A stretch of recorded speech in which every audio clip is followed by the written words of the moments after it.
Social media कंपनियां आखिरकार नरमी की ओर बढ़ गई हैं। आपको बता दें, इसमें जो केंद्र सरकार और जब सोशल मीडिया कंपनियों में टकराव हुआ, लेकिन केंद्र ने जिस तरीके से सख्त रुख अपनाया उसके आगे उनको झुकना ही पड़ा। तो आज हम खास रिपोर्ट में आपको बता देते हैं वो दोहरा पहलू जिससे अब तक सोशल मीडिया कंपनियां बचती आई थी कि आखिरकार क्या वो ऐसे कारण रहते थे जिसकी वजह से ये कंपनियां बच निकलती थी। तो चलिए ये खास रिपोर्ट देखिए।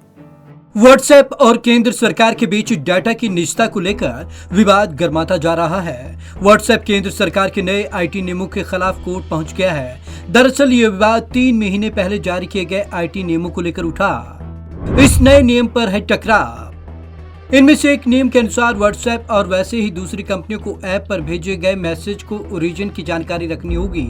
व्हाट्सएप का कहना है यह किसी भी व्यक्ति की निजता का उल्लंघन होगा। इस नियम के खिलाफ व्हाट्सएप दिल्ली हाई कोर्ट पहुंचा। केंद्र ने प्रेस नोट जारी कर दिया व्हाट्सएप का जवाब। व्हाट्सएप के दिल्ली हाई कोर्ट का रुख करने के बाद ministry of electronics and IT के इस पर सख्त रुख अपनाते हुए एक प्रेस नोट जारी किया।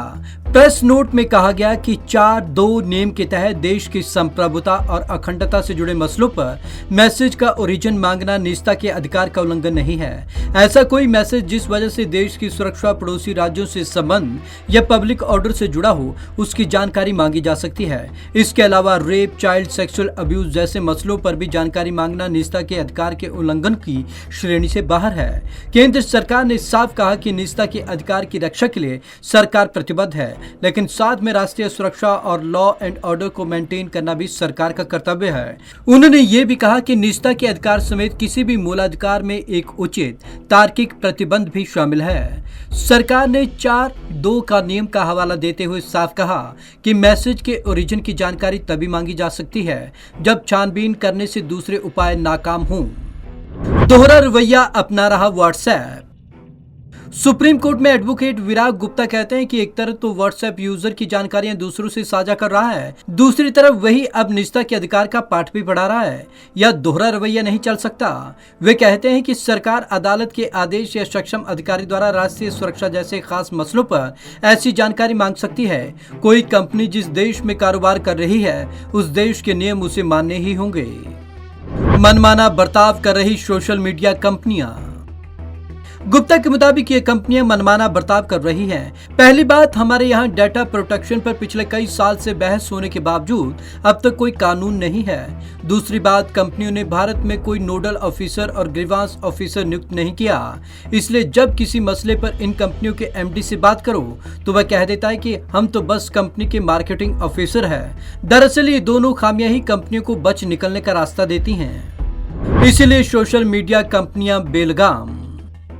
23 अगस्त 2013 में के.एन. गोविंदाचार्य मामले में सोशल मीडिया कंपनियों को ग्रीवांस ऑफिसर नियुक्त करने के लिए दिल्ली हाई कोर्ट ने आदेश जारी किया था, लेकिन इन कंपनियों ने भारत के व्यापार के लिए विदेशों में अपने अधिकारी की नियुक्ति कर दी।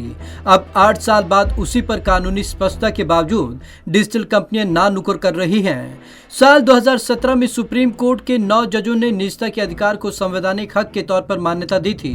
उसके बाद सुप्रीम कोर्ट के रिटायर्ड जज जस्टिस बी.एन. श्रीकृष्णा ने भी अपनी रिपोर्ट दे दी। उसके बाद मामले को संसदीय समिति को सौंपकर ठंडे बस्ते में डाल दिया गया।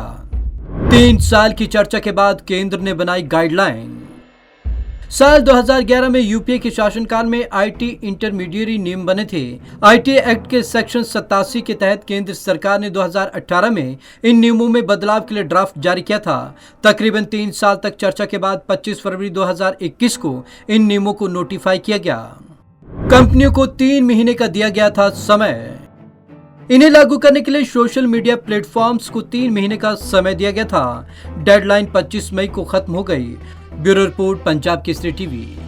तो आखिरकार 3 साल लंबी चर्चा के बाद आखिरकार केंद्र सरकार ने सोशल मीडिया कंपनियों पर नकेल कसना शुरू कर दिया, क्योंकि इससे पहले सोशल मीडिया कंपनियों की लगातार मनमानी चल रही थी। अब देखना ही होगा कि इन नए नियमों के तहत कितनी मदद केंद्र सरकार को मिल पाती है, क्योंकि सोशल मीडिया कंपनियों ने मान लिया है, उन्होंने अपने कंप्लायंट ऑफिसर के नाम केंद्र सरकार को दे दिए हैं। तो कहीं ना कहीं राहत तो केंद्र सरकार भी सोशल मीडिया कंपनियों को लेकर मान ही रही होगी। तो आज की इस खास रिपोर्ट में बस इतना ही।